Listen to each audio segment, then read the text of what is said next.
నమస్తే. సామాన్యుడి చేతిలో సామాజిక అస్త్రం నెంబర్ 1 న్యూస్‌కి స్వాగతం. నేను రవీంద్ర. రిటైర్డ్ ఉద్యోగుల ఆత్మీయ సమావేశం నెంబర్ 1 న్యూస్ ఆధ్వర్యంలో జరిగింది. దానికి విశేషమైనటువంటి స్పందన. అనేక మంది రిటైర్డ్ ఉద్యోగులు, అలాగే ప్రస్తుతం పనిచేస్తున్నటువంటి ఉద్యోగులతో పాటు కాంట్రాక్ట్ నర్సింగ్ ఉద్యోగులు కూడా వచ్చారు. వారి బాధలను చెప్పుకున్నారు. వారి ఆవేదనను తెలియజేసినటువంటి పరిస్థితి. వచ్చినటువంటి ప్రతి ఒక్కరికి పేరు పేరున మా ఛానల్ తరపున ధన్యవాదాలు తెలియజేస్తున్నాం. ఈ సందర్భంగా వారు వేదిక మీద మాట్లాడినటువంటి మాటలు, ముఖ్యంగా కాంట్రాక్ట్ నర్సింగ్ ఉద్యోగులు, వారి ఆవేదన ఇంత అంతా కాదు. ఎన్నో ఏళ్ల నుంచి వారు పనిచేయడం, దానికి సంబంధించి మమ్మల్ని రెగ్యులరైజ్ చేయండి, కాంట్రాక్ట్ నుంచి రెగ్యులర్ చేయండి మహాప్రభు, మేము చేస్తున్నటువంటి సేవలను మీరు గుర్తించండి అని ప్రాధేయపడుతున్నారు, వేడుకుంటున్నారు, కాళ్ళరిగేలా తిరుగుతున్నారు. అయినా ఎలాంటి స్పందన లేదు. ఈ యంత్రాంగం అధికారంలో ఎవరైనా ఉండొచ్చు. 2019 నుంచి 2024 వరకు జగన్ గారు అధికారంలో ఉన్నారు. మరి ఆయన పట్టించుకోలేదు. ఇప్పుడు కూటమి అధికారంలోకి వచ్చింది. ఎన్నో హామీలు చేశారు, ఎన్నో వాగ్దానాలు. మీకెందుకు, మేము ఉన్నాం, మీరు మమ్మల్ని అధికారంలోకి తీసుకురండి, మీకు ఎన్నో చేస్తాం, అది చేస్తాం, ఇది చేస్తాం అన్నారు. ఏదీ లేదు. ఇలాంటి సందర్భంలో కొంతమంది కాంట్రాక్ట్ నర్సింగ్ ఉద్యోగులు మాట్లాడినటువంటి విధానం, తీరు చూస్తే అక్కడ ఉన్నటువంటి వారే కాదు, మేము ఉదయం 11 గంటల నుంచి లైవ్ ప్రసారాలు చేయటం జరిగింది. దీనికి సంబంధించి అనేక మంది వారికి సపోర్ట్గా ఉంటాం అని చెప్పి మాట్లాడారు. అలాగే ఆ కార్యక్రమానికి మేము ఎవరిని పిలవల. అయినప్పటికీ కొంతమంది తెలుసుకుని వచ్చారు. Senior IPS PV Sunil Kumar గారు, మాజీ మంత్రి రావిల కిషోర్ బాబు గారు, విజయవాడకు చెందిన ప్రముఖ పారిశ్రామికవేత్త కోగంటి సత్యం గారితో పాటు అనేక మంది మహిళా న్యాయవాదులు, ఆయా ప్రాంతాల నుంచి అడ్వకేట్స్, ప్రజా సంఘాలు అందరూ కూడా వచ్చారు. వారి తరపున మాట్లాడారు. మేమున్నాం, మీరు అధైర్యపడొద్దు అని ఒక భరోసా ఇచ్చారు. ఇలాంటి సందర్భంలో వారు నిజంగా కాంట్రాక్ట్ నర్సింగ్ ఉద్యోగుల కష్టాలు, అమ్మో ఈ విధంగా ఉన్నాయా, ఇంత బాధపడుతున్నారా, వారి వెనుక ఇంత బాధాకరమైనటువంటి విషయాలు ఉన్నాయా అని ప్రతి ఒక్కరూ ఆశ్చర్యపోయినటువంటి పరిస్థితి. ఒక్కొక్కరిది ఒక్కొక్క సమస్య. డ్యూటీలో ఉండగా ఆక్సిజన్ సిలిండర్ పేలి కన్ను కోల్పోయినటువంటి ఒక నర్సు, ఇలాగా ఎన్నో సమస్యలు. భర్తను కోల్పోయి అయినా సరే సెలవు దొరక్క ఉద్యోగం చేస్తూ, అధికారులు, ఉన్నతాధికారులు వేధింపులు, పనిచేసే చోట వేధింపులు, రకరకాలుగా అయినా సరే ఫ్రంట్ వారియర్స్గా వారు చేస్తున్నటువంటి సేవలు నిజంగా చిరస్మరణీయం. సామాన్యుడి చేతిలో సామాజిక అస్త్రం నెంబర్ 1 న్యూస్ తరపున ఎమర్జెన్సీ సర్వీసులో ఉన్నటువంటి ప్రతి ఒక్కరికి పేరు పేరున ధన్యవాదాలు తెలియజేస్తున్నాం. ముఖ్యంగా ఈ యొక్క నర్సింగ్ వ్యవస్థ ఏ రకమైనటువంటి పరిస్థితి ఉందనేది మనం అర్థం చేసుకోవచ్చు. హాస్పిటల్కి వెళ్తే ఆప్యాయంగా, ఆత్మీయంగా పలకరించేది ఒక్క నర్సు మాత్రమే.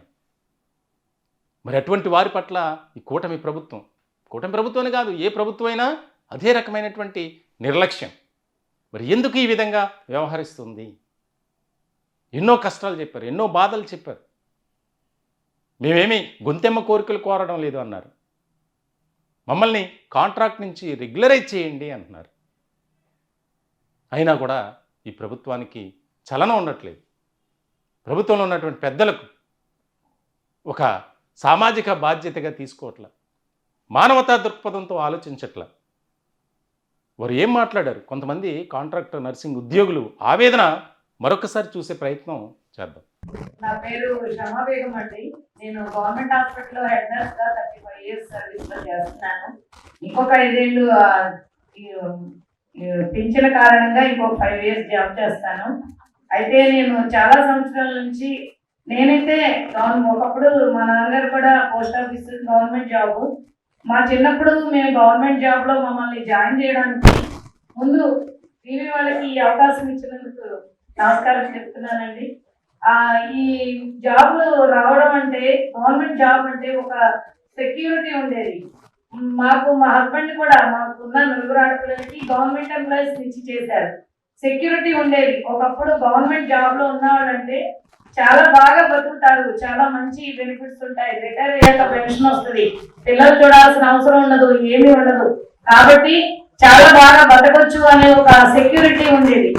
ఆ ఒకప్పుడు మా నాన్నగారు అందుకే కోరి ఉద్యోగస్తులకి పెళ్లి చేశారు. కానీ గత కొంతకాలం మళ్ళీ మా పిల్లల దగ్గరికి వచ్చేసరికి గవర్నమెంట్ జాబ్ వద్దు మాకు, మేము ప్రైవేట్ సెక్టార్ లోకి వెళ్ళిపోతాము, అక్కడే మాకు సేఫ్టీ ఉంది అనే స్టేజ్ కి ఈ గవర్నమెంట్స్ అన్ని తీసుకొచ్చినాయండి మన పిల్లల్ని. మేము మెయిన్ గా కాంట్రాక్ట్ పద్ధతిని తీసుకురావడం అనేది, గవర్నమెంట్ జాబ్స్ ని కాంట్రాక్ట్ పద్ధతిలో విభజించి పాలించడం లాంటిదండి ఇది. నా ఉద్దేశం అయితే ఇది చాలా చాలా అన్యాయం అండి. అలాగే మా కాంట్రాక్ట్ నర్సెస్, అసలు నేను గవర్నమెంట్ నర్సెస్ అసోసియేషన్ జిల్లా ప్రెసిడెంట్ ని, స్టేట్ లో వైస్ ఆర్గనైజింగ్ సెక్రటరీని. అయితే ఎక్కువగా నేను బాధపడేది ఇప్పుడు రెగ్యులర్ వాళ్ళు అందరివి, సార్ వాళ్ళు రిటైర్ అయిన వాళ్ళందరూ చెప్పారు, వీళ్ళందరూ జాబ్స్ చేసి రిటైర్ అయిపోయిన తర్వాత రావాల్సిన బెనిఫిట్స్ కోసం అడుగుతున్నారు. కానీ గత కొంతకాలం నుంచి నర్సెస్ ని మాత్రం పూర్తిగా గవర్నమెంట్లు పక్కన పెట్టినాయి. ఇది ఏదన్నా ఇప్పుడు ఓన్లీ నర్సెస్, స్టాఫ్ నర్సెస్ మాత్రమే, ఎలాంటి వేరే ఏ యూనియన్స్, ఏ అసోసియేషన్స్ ని హెల్ప్ తీసుకోకుండా ఓన్లీ నర్సెస్ మాత్రమే, వాళ్ళ ఓన్లీ ఒక్క పోరాటం వాళ్ళు నర్సెస్ మాత్రమే చేస్తున్నారండి. దానికోసం అని నేను వాళ్ళ వెనకాల ఉంది. మీరంతా ఇప్పుడు ఈ చిన్నపిల్లలు వీళ్ళు ఈ 100% గ్రాస్ శాలరీ గురించి, ఏఎన్ఎం టు జిఎన్ఎం ట్రైనింగ్ల గురించి, వీటి గురించి వాళ్ళు తిరిగేటప్పుడు ఎంతో మంది అధికారుల దగ్గరికి వాళ్ళతో పాటు నేను వెళ్ళానండి. కానీ ఎవ్వరు కూడా, ఏ అధికారి కూడా మమ్మల్ని వేరే వాళ్ళ సపోర్ట్ లేకుండా మేము వెళ్తున్నాం కాబట్టి మమ్మల్ని ఆ గుమ్మంలో కూడా రానివ్వలేదు. అంతెందుకండి, ఇక్కడ చెప్పొచ్చో లేదో నాకు తెలియదు, లోకేష్ గారి దగ్గరికి కూడా మా పిల్లలు వెళ్ళారు. ఆయన కూడా ఈ సమస్య గురించి ఆ గవర్నమెంట్ లో వాళ్ళు ఇచ్చారు, ఇది మేము ఇంప్లిమెంట్ చేయము అని చెప్పిన వాళ్ళే, మీ సమస్య గురించి మీరు మా దగ్గరికి రావద్దు అని చెప్పి మా వాళ్ళని వెనక్కి పంపించేసిన రోజులు ఉన్నాయి. నేను ఇక్కడ మాట్లాడేది ఒక 1000 మంది కాంట్రాక్ట్ స్టాఫ్ నర్స్ గొంతుగా నేను ఇక్కడ నిలబడ్డాను సార్.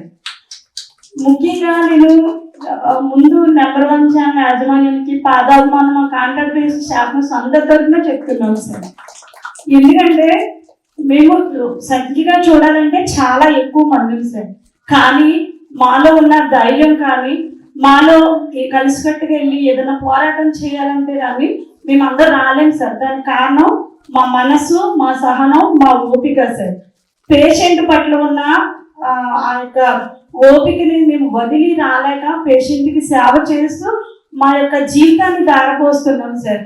ఇక్కడ ఒక చీమ సముద్రంలో కొట్టుకుపోతుంటే ఒక ఆకు తనకి సపోర్ట్ దొరికితే తన బతికి బయటపడ్డట్టుగా మిమ్మల్ని చూస్తుంటే నాకు అంత సంతోషంగా ఉంది సార్. ఎందుకంటే ఇక్కడ సునీల్ సార్ నేను ఫాలో అవుతూ ఉంటుంది సార్ ఫేస్బుక్ లో, అది సార్ కానీ తర్వాత ఇక్కడ మా రెగ్యులర్ అసోసియేషన్ తరఫున ఒక సాఫ్ట్వేర్ కూడా వచ్చారు సార్. మేము కొన్ని 15 సంవత్సరాల నుంచి చాలా కష్టాలు పడుతున్నాం సార్. ప్రతి సంవత్సరం రెగ్యులర్ నోటిఫికేషన్ తీసి జాబ్ తీయవలసిన గవర్నమెంట్ 15 సంవత్సరాల నుంచి మమ్మల్ని కాంట్రాక్ట్ బేసిక్ లోనే ఉంచి మా చేత ఎంతో సేవ చేయించుకొని మాకు ఒక అన్యాయాన్ని ఇప్పుడు మా ముందు పెట్టారు సార్. ఆ అన్యాయాన్ని మేము వాళ్ళు ఆలోచన చేసిన దగ్గర నుంచి కూడా మేము వ్యతిరేకిస్తూనే ఉన్నాం సార్. ఇక్కడ ధర్నా చౌక్ లో ధర్నా చేసాం కలెక్టర్ గారికి, ప్రతి నాయకుడికి మేము కూడా రిప్రజెంటేషన్ ఇచ్చాము సార్. గౌషా హాస్పిటల్ అని విక్టోరియా గవర్నమెంట్ హాస్పిటల్లో కాంట్రాక్ట్ బేస్ స్టాఫ్ నర్స్ గా వర్క్ చేస్తున్నాను. కరోనా టైంలో ఒక డెలివరీ చేసి బేబీకి ఆక్సిజన్ పెట్టడానికి ఆయన లేకపోతే నేనే ఆక్సిజన్ పెట్టానండి. ఆక్సిజన్ పెట్టినప్పుడు ఆక్సిజన్ బ్లాస్ట్ అయ్యి నా కన్ను పోయింది. అయ్యంతా ఫుల్ ముక్కలు అయిపోయి మొత్తం బయటకు వచ్చేసింది. ఇమీడియట్ గా హాస్పిటల్కి తీసుకెళ్ళి నా సొంత ఖర్చులతోనే ఐ రిమూవ్ చేసేయాలి, ఇంకా అయ్యి అవ్వదు అని చెప్పారు. జరిగి ఎగ్జాక్ట్ గా 6 సంవత్సరాలు కంప్లీట్ అయిపోయిందండి. ఈ మార్చి 25కి 6 పూర్తయి 7వ సంవత్సరం. ఇన్సిడెంట్ అయినప్పటి నుంచి నేను గవర్నమెంట్ చుట్టూ ప్రతి ఆఫీస్ చుట్టూ తిరిగానండి. ఎన్నో ఎంక్వైరీలు వేసారు, అన్నీ జరిగాయి, కానీ నాకు ఎలాంటి రిజల్ట్ జరగలేదు. నాకైతే ఎలాంటి ప్రతిఫలం తప్పలేదు. ఆ కళ్ళు పోయింది అయినా కూడా నేను పట్టు తిరగకుండా, నేను జాబ్ రిజైన్ చేయకుండా 3 నెలలు లాస్ ఆఫ్ వెళ్ళియండి. మా కాంట్రాక్ట్ వాళ్ళకి వచ్చిన బాధ ఏంటి అంటే, ఆన్ డ్యూటీ జరిగినా కూడా మాకు బెయిల్ లీవ్ ఇవ్వరు. ఈవెన్ మెడికల్ ఎంపార్ట్మెంట్ అంటే ఆన్ డ్యూటీలో ఉండగానే నాకు ఇన్సిడెంట్ జరిగింది. అట్లీస్ట్ ట్రీట్మెంట్ అయ్యే ఖర్చు కూడా ఎవ్వరు పెట్టలేదు, గవర్నమెంట్ పట్టించుకోలేదు. అది ఏ గవర్నమెంట్ అయినా కూడా అండి, పాత గవర్నమెంట్ అవ్వచ్చు, ముందు గవర్నమెంట్ అవ్వచ్చు, ఇలా ఎంతో మందికి జరిగింది. నేను ఒక ఎగ్జాంపుల్. నా కళ్ళు పోయినా నాకు ఎప్పటికైనా సరే ఇంకొక కళ్ళుతోనే నేను ముందుకు వెళ్దాము అని చెప్పి నేను అలాగే ముందుకు వెళ్ళాను. ఒక్క కన్ను అయిపోవడం వల్ల యువతల కన్నుకు కూడా ప్రాబ్లం వచ్చింది. చీకటి పడితే కనిపించదు, గ్లకోమా కూడా వచ్చింది. అయినా కూడా నా జాబ్ నేను రిజైన్ చేయలేదు, ఎందుకంటే నా కుటుంబానికి నేనే ఆధారం. ముందుగా మొట్టమొదటిసారిగా మునిపెన్నడు కని విని ఎరగని విధంగా కాంట్రాక్ట్ పద్ధతిలో ఉన్న స్టాఫ్ నర్సెస్ ని గుర్తించింది నెంబర్ 1 ఛానల్. మొట్టమొదటిసారిగా కోవిడ్ పాండమిక్ లో ఫ్రంట్ లైన్ వారియర్ గా పనిచేసిన విలువైన సాధనాలను గుర్తించింది నెంబర్ 1 ఛానల్. మునిపెన్నడూ జరగని విధంగా కాంట్రాక్ట్ పద్ధతిలో ఉన్న స్టాఫ్ నర్సెస్ ని గుర్తించి ప్రత్యేకమైన లైవ్ షో ఏర్పాటు చేసింది నెంబర్ 1 ఛానల్.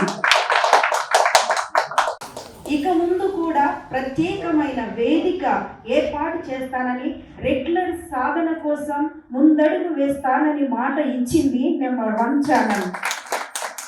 వీటన్నిటికీ గాను నెంబర్ 1 ఛానల్ కి స్ట్రగుల్ కమిటీ తరఫున ప్రత్యేకమైనటువంటి ధన్యవాదాలు తెలుపుకుంటున్నాను సార్. ఎన్నో బాధలు మీరు విన్నారు సార్, ఇలాంటివి చాలా ఉన్నాయి, చెప్పుకోవడానికి అంత టైం లేదు, కానీ కొన్ని ఇంపార్టెంట్ విషయాలు 2 బాధలు మీ దగ్గరికి రెగ్యులరైజేషన్ లేకపోవడం అనేది ఒక దుర్మార్గమైన విషయమే సార్. ఇది పక్కన పెడితే ఒకవేళ ఇప్పుడు మీరు రెగ్యులర్ నోటిఫికేషన్ ఇచ్చినట్లయితే మేము అప్లై చేసుకోవడానికి కూడా మా ఏజ్లు అయిపోయినాయి సార్, 45+ అయిపోయినాయి సార్. ఈ విషయం పక్కన పెడితే ప్రాథమిక ఆరోగ్య కేంద్రాల్లో సార్, మారుమూల గ్రామ ప్రాంతాల్లో ఉండే ప్రాథమిక ఆరోగ్య కేంద్రాల్లో 143 జీవోని తీసుకొచ్చి 14 మందిని నిర్ణయించింది సార్ ప్రభుత్వం. ఈ 14 మందిలో 3 స్టాఫ్ నర్సులు పనిచేస్తారు. స్టాఫ్ నర్సులు మార్నింగ్ ఒకరు, ఈవినింగ్ ఒకరు, నైట్ ఒకరు షిఫ్ట్ వైజ్ గా పనిచేస్తారు సార్. ఈ 3లో ఒకరు సెలవు పెట్టినా, అక్కడ రెగ్యులర్ స్టాఫ్ నర్స్ కనుక ఉంటే మెడికల్ లీవ్ లోకి వెళ్ళినా మిగిలిన 2 12 గంటలు పని చేయవలసి వస్తుంది సార్. ఈ 12 గంటలు అన్న ఒక విషయంలో నిన్న నెంబర్ 1 ఛానల్ని ఎమర్జెన్సీగా కాంటాక్ట్ అయ్యాను సార్. ఒక స్టాఫ్ నర్సు శ్రీకాకుళం పిహెచ్సిలో సూసైడ్ అటెంప్ట్ చేసుకుంది సార్. కేవలం 12 గంటలు చేయలేకపోతున్నాను అని మెడికల్ ఆఫీసర్ని వేడుకొనగా, తన బిడ్డకి టీవీ జబ్బుతో బాధపడుతూ ఉండగా మెడిసిన్స్ అయిపోయినాయి సార్. మెడిసిన్స్ అయిపోతే డాక్టర్ అపాయింట్మెంట్ తీసుకుని ఆ అపాయింట్మెంట్ లెటర్ కూడా మెడికల్ ఆఫీసర్కి అక్కడ చూపిస్తే సార్, మెడికల్ ఆఫీసర్ 4 రోజులు లేట్ అయినా ఏమవ్వదని సెలవు ఇవ్వకుండా నిరాకరించింది సార్. మెడికల్ ఆఫీసర్ అక్కడ నిరాకరించారు సార్. ఇంతేకాదు, తన కుటుంబంలో తన దగ్గర బంధువు చనిపోతే కన్నీటి వేదన బాధతో అక్కడ ఉన్న మెడికల్ ఆఫీసర్కి కాల్ చేస్తే మీలో మీరు అడ్జస్ట్ చేసుకుని చనిపోయినా సెలవు ఇవ్వలేదు సార్. నా పేరు ఇమ్మి అండి, కాకినాడ. కోవిడ్ టైంలో నేను వర్క్ చేశానండి. కోవిడ్ టైం చేయడం వల్ల మా హస్బెండ్ ఆందోళన వచ్చి చనిపోయారు. నేను ఎన్నో కష్టాలు పడ్డాను. వాళ్ళ అమ్మ నాన్న కూడా దగ్గరికి రాలేకపోయినా నేను ఎంతో సర్వీస్ చేశాను మా హస్బెండ్కి. అయినప్పటికీ బతికించుకుని అయిపోయాడు, నా వల్ల చనిపోయాడు. 15 years నుంచి కాంట్రాక్ట్ లోనే ఉండిపోయాను నేను. ఎందుకంటే నాకు ఇంకా కాంట్రాక్ట్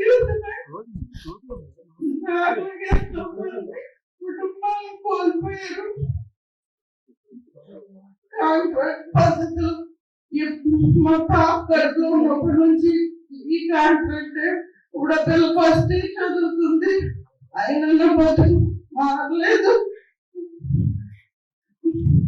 రోడ్డు మీద పరిస్థితి చాలా జీతాలు, పిల్లల్ని చదివించుకోవడం ఎంతో కష్టమైపోతుంది.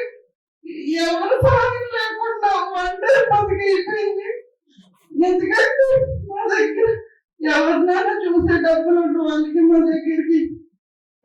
మామూలు గారు ఎవరు లేరు.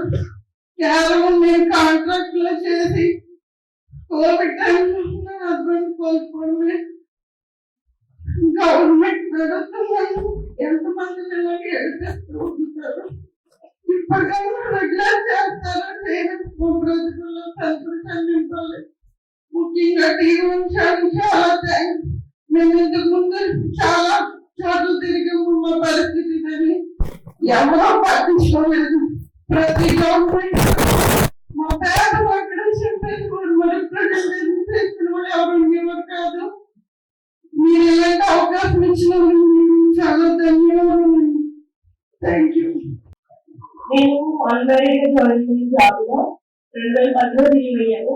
3 years హౌస్ హోల్డింగ్ లో చేశాను. 1 సంవత్సరం ఎలాంటి లో చేశాను. 5 సంవత్సరాలు కాంగ్రెస్ లో చేస్తాను. నా పెళ్లి పిల్లలు వాళ్ళ ఎదుగుదల అంతా నాకు ఆంధ్రప్రదేశ్ హాస్పిటల్ జరిగిపోతుంది. మేము ముసలివాళ్ళు కూడా అయిపోతున్నామండి. మా జీవితంలో మార్పులపై కలగట్లేదు. మీకు లైవ్ లో చిన్నగా చెప్పింది. ఇంటికి వెళ్ళి కాలేజ్ లో కలుసుకోలేక అదే గవర్నమెంట్ ఎన్ఐసీకి పథకాన్ని నేను ఇచ్చాను. కోవిడ్ సెక్షన్ లో పనిచేస్తున్నప్పుడు ఇంటికి వెళ్ళి పిల్లలకి బాధపడితే 2 గంటలు మేము శుభ్రం చేసుకుని ప్రతిరోజు తలస్నానం తీసే తప్ప బిడ్డకి కాలేజ్ కలుసుకోలేదు. నేను సంవత్సరం కంటిన్యూగా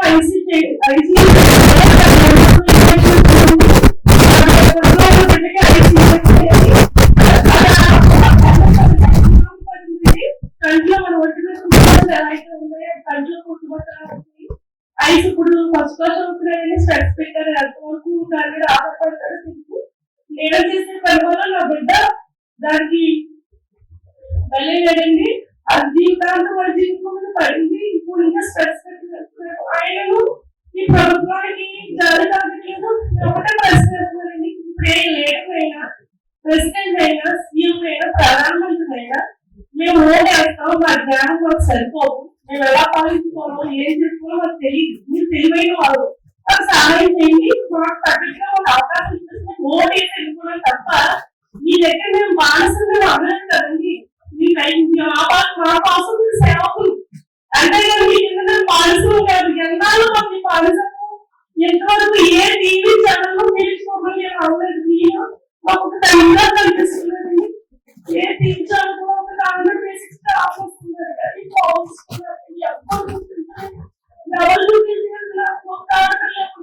ఇది పరిస్థితి ఎన్ని ఆఫీసుల దగ్గరికి వెళ్ళినా అమ్మ బయట 20.7 ఎవరు కట్టుకోలేదండి. ఒక స్ట్రిక్ట్ లో 2 స్టాఫ్ నర్సులు, ఒక 5-6 స్టాఫ్ నర్సులు లేకుండా 20.7 ఎలా రన్ చేస్తాం? ఒక సెక్యూరిటీ లేదు, ఒక స్వీపర్ లేదు, ఒకే ఒక స్టాఫ్ నర్స్ 20.7. ఇవన్నీ ఎన్నో ప్రశ్నలు మాలో జరుగుతున్నాయండి. ఆన్లైన్ బయటకు తీయడానికి మాకు ఇచ్చిన అవకాశాన్ని బట్టి మీకు ధన్యవాదాలు చెప్తున్నానండి. ఈ రోజు విద్య ఎంత ఇంపార్టెంట్, ప్రతి మనిషికి వైద్యం కూడా అంత ఇంపార్టెంట్. బట్ ఆ విద్యకు కూడా అవమానం జరుగుతుంది సార్. చదువుల తల్లి సరస్వతి ఉంటే ఇక్కడే వేసుకొని చచ్చిపోతుంది సార్. ఎందుకంటే మాలో చాలా మంది graduators BSc nursing 4.5 years, MSc nursing 2 years and PhD nursing. మరి ఇంతమంది విద్యలో ఉన్న మాకు మేము అర్హులం కాకుండా ఎందుకు పోయాం అనేది నా ప్రశ్న సార్ గవర్నమెంట్ కి. ఇంకా ఎన్ని రోజులు ఈ దోపిడీ రాజ్యం జరుగుతుందో తెలియదు. బానిసత్వం మాకు అందరికీ స్వాతంత్రం వచ్చింది కానీ మా నర్సెస్ మాత్రం స్వాతంత్రం రాలేదని స్వాభావికంగా చెప్పుకుంటున్నాను సార్. అందరూ రేపు గణతంత్రం సాధారణంగా అందరూ రిపబ్లిక్ జరుపుకుంటున్నారు. కానీ మేమైతే ఆ స్వాతంత్రం ఇంకా మాకు ఈ బానిస సంఖ్యలో పెరగలేదు. ఈ రోజు మాకు ఇంతటి అవకాశాన్ని ఇచ్చిన నంబర్ 1 ఛానల్ కి సదాగా తల ఉంచుకొని పాడాభివందనం చెల్లించుకుంటున్నాను సార్. మన నర్సెస్ తరఫున మీకు మరొకసారి పాడాభివందనాలు సార్. ఇక్కడ ఉన్న ప్రతి ఒక్క రిటైర్డ్ ఎంప్లాయీస్ కి వాళ్ళంతా చదువుకున్న వాళ్ళే. మరి వాళ్ళని అవమానిస్తున్నారు, మమ్మల్ని అవమానిస్తున్నారంటే మన ప్రభుత్వం ఏం చేస్తున్నారు? మీకు మా ఓటు పడలేదా? మేము ఓటు మీకు వేయట్లేదా? మరి ఎవరైనా చదువుకుంటున్నారు? మా ఫ్యామిలీ తరఫున ఎన్ని ఓట్లు ఉన్నాయి? మా సమస్యలు తీర్చలేనప్పుడు మిమ్మల్ని ఎన్నుకోవాల్సిన అవసరం నాకేముంది? మీరు చేయలేనప్పుడు మీరు వదిలేసేయండి. ఇది తప్ప మేము ఇంకొక ఏమి చెప్పట్లేదు. గతంలో చంద్రబాబు నాయుడు సార్ గారంటే మాకు చాలా గౌరవము. ఎందుకంటే ఆయన ఒక వయసు, ఆయన ఒక అనుభవము ఇంకా అంతా కాదు. కాబట్టి ఎర్రటి ఎండలో నిలబడి మీకు ఓట్లు వేశాను సార్ తండ్రి స్థానంలో. ఈ రోజు మాకు జరుగుతున్న అన్యాయాలు మీకు అందరికీ తెలుసు.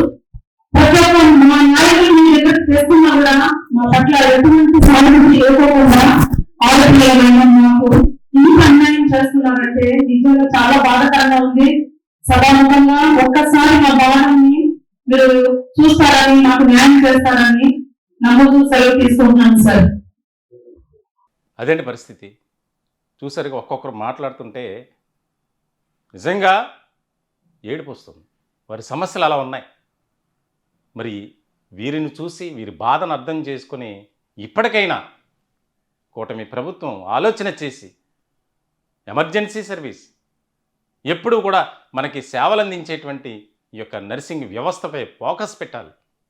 మరి ముఖ్యంగా దాదాపుగా రాష్ట్ర వ్యాప్తంగా 8,000 మంది ఉన్నటువంటి కాంట్రాక్టర్ నర్సింగ్ ఉద్యోగులు వారి బాధలను అర్థం చేసుకొని కూటమి ప్రభుత్వం చాలా మంచిగా చేస్తుంది. మేము ఏ ప్రభుత్వానికి, ఏ నాయకుడికి, ఏ పార్టీకి కూడా వ్యతిరేకం కాదు. మాకందరూ ఒకటే. నెంబర్ 1 మీడియా సంస్థల ఆధ్వర్యంలో దశాబ్ద కాలం పాటు ప్రయాణం. మీడియా సంస్థల అధినేత నెంబర్ 1 సంబంధించి మంచాల సాయి సుధాకర్ నాయుడు గారు, ఆయన ఆలోచన విధానం ఒక్కటే. ఇన్ని సమస్యలు చూసి వెంటనే నాతో డిస్కస్ చేసి మాట్లాడారు. వీరి సమస్యల తరపున మనం ఒక ఆత్మీయ సమావేశం ఏర్పాటు చేయాలి, ప్రభుత్వం దృష్టికి మరింతగా తీసుకువెళ్ళాలి, వారి సమస్యల పరిష్కారం కోసం మనం నిరంతరం పనిచేయాలి. మిగిలిన ఛానల్ కానీ పత్రికలు కానీ దానికి భిన్నంగా మనం వెళ్దాం. ఆయన ఆలోచన విధానం ఆ విధంగా ఉంటుంది. ఫిబ్రవరిలోనే 15వ తేదీన ఈ కాంట్రాక్టర్ నర్సింగ్ ఉద్యోగుల కోసం ఒక ఆత్మీయ సమావేశాన్ని ఏర్పాటు చేద్దామన్నారు. వేదిక మీద నుంచి మేము అనౌన్స్ కూడా చేయటం జరిగింది. ఆ పార్టీకి, ఈ పార్టీకి సపోర్ట్ చేస్తున్నారు, ఆ నాయకుడికి సపోర్ట్గా ఉంటున్నారు.